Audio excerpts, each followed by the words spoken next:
জানাই শুভ সন্ধ্যা। আজ 29শে মে আমরা এসে উপস্থিত হয়ে গেছি খড়দহ স্টেশন চত্বরে।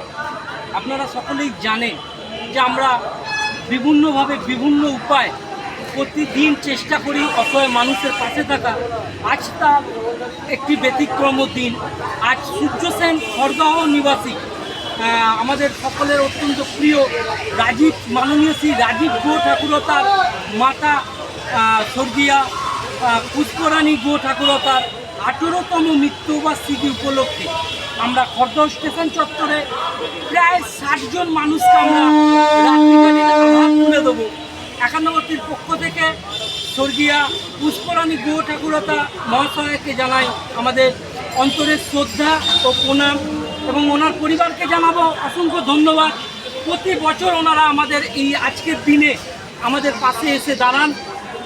তা লাগাতার প্রায় আমার খুব যদি ভুল না হয় এই নিয়ে 4 বছর ওনারা আমাদের পাশে এসে দাঁড়িয়েছেন। তো আমরাও চাইব যে আগামী দিনেও যাতে ওনারা বিভিন্নভাবে অসহায় মানুষের পাশে এসে দাঁড়াক, সেই কামনা করি।